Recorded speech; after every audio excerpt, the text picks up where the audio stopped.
IVF చికిత్సలో 25% భారీ discount, free doctor consultation, free ultrasound scan, logo launch, Andro max advanced male infertility centre ను కూడా ప్రారంభించారు. Welcome to PD TV. ఎన్నికల ఫలితాల్లో వైసీపీ పార్టీ ఓటమి తర్వాత చిత్తూరులో జరుగుతున్నటువంటి రాజకీయాల మీద, పార్టీ ఫిరాయింపుల విషయం మీద వైసీపీ పార్టీ అధిష్టానం సీరియస్ అవుతున్నట్లుగా తెలుస్తూ ఉంది. ఎన్నికల కంటే ముందుగా కొంతమంది కార్పొరేటర్లు వైసీపీ పార్టీని విడిచి జనసేన పార్టీలో అయితే చేరడం జరిగింది. ఇంకా ఎన్నికల ఫలితాలు వచ్చిన తర్వాత చాలామంది వైసీపీ పార్టీ కార్పొరేటర్లు వైసీపీ పార్టీని విడిచి తెలుగుదేశం పార్టీలో అయితే చేరుతూ ఉన్నారు. నిన్నటి రోజున చిత్తూరు మేయర్ అయినటువంటి ఆముద, డిప్యూటీ మేయర్ అయినటువంటి రాజశేఖర్ రెడ్డి, రాజేష్ రెడ్డి, తర్వాత కొంతమంది కార్పొరేటర్లు తెలుగుదేశం పార్టీ ఎమ్మెల్యే అయినటువంటి జగన్మోహన్ రావు సమక్షంలో తెలుగుదేశం పార్టీ కండువా అయితే కప్పుకోవడం జరిగింది. చాలామంది కూడా కార్పొరేటర్లు వైసీపీ పార్టీని వీడుతూ కూడా తెలుగుదేశం పార్టీలో అయితే చేరుతూ ఉన్నారు. మొత్తంగా చిత్తూరులో జరుగుతున్నటువంటి రాజకీయ పరిణామాలు, పార్టీ ఫిరాయింపుల మీద చిత్తూరు వైఎస్ఆర్ కాంగ్రెస్ పార్టీ ఇన్ఛార్జిగా ఉన్నటువంటి విజయానందరెడ్డి వైఎస్ఆర్ కాంగ్రెస్ పార్టీ అధిష్టానానికి ఫిర్యాదు చేయడం జరిగింది.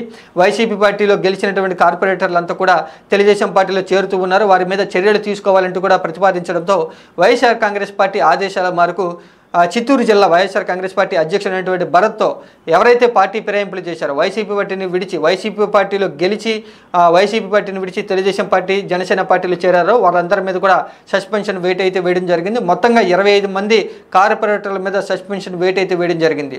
మేయర్, డిప్యూటీ మేయర్తో సహా మొత్తంగా 25 మంది కార్పొరేటర్ని వైసీపీ పార్టీ నుంచి అయితే బహిష్కరించడం జరిగింది. సస్పెన్షన్ వేట్ అయితే వేయడం జరిగింది. కొన్ని రోజుల క్రితం ఏపీ ముఖ్యమంత్రి నారా చంద్రబాబు నాయుడు కుప్పం పర్యటన అయితే చేశారు. ఈ పర్యటనలో చిత్తూరు జిల్లా తెలుగుదేశం పార్టీ ముఖ్య నేతలందరితో కూడా రాజకీయ విషయాల మీద సంప్రదింపులు అయితే, చర్చలు అయితే చేయడం జరిగింది.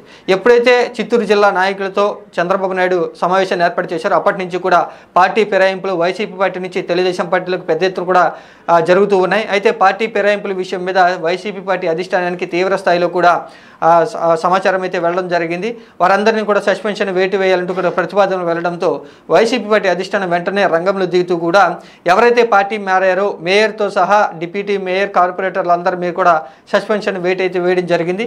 ఇక మిగిలినటువంటి నగరపాలక సంస్థల్లో కూడా చాలామంది కార్పొరేటర్లు, మేయర్లు వైసీపీ పార్టీని విడిచి తెలుగుదేశం పార్టీలోకి చేరుతూ ఉన్నారు కాబట్టి వారి మీద కూడా అతి త్వరలోనే సస్పెన్షన్ వేటు అయితే వేయబోతున్నట్లుగా తెలుస్తుంది. ముఖ్యంగా నెల్లూరు చెందినటువంటి మేయర్, కార్పొరేటర్లు కూడా వైసీపీ పార్టీలో చేరడం జరిగింది. ఆ తర్వాత పొంగునూరుకు సంబంధించి కూడా కార్పొరేటర్లు, మేయర్ అంతా కూడా తెలుగుదేశం పార్టీలో అయితే చేరడం జరిగింది. వీరి మీద కూడా పొంగునూరు చెందినటువంటి పార్టీ ఫిరాయింపుల మీద, అలాగే నెల్లూరు చెందినటువంటి పార్టీ ఫిరాయింపుల విషయం మీద కూడా పూర్తి స్థాయిలో వైసీపీ పార్టీ అధిష్టానం విచారణ చేసి సస్పెన్షన్ వేటు అయితే వేయబోతున్నట్లుగా తెలుస్తుంది. ఎన్నికల ఫలితాలు వెలువడిన తర్వాత వైసీపీ పార్టీని విడిచి వెళ్ళిపోతున్నటువంటి నాయకులందరి మీద కూడా వైసీపీ పార్టీ అతి త్వరలోనే సస్పెన్షన్ వేటు అయితే వేయబోతున్నట్లుగా తెలుస్తుంది.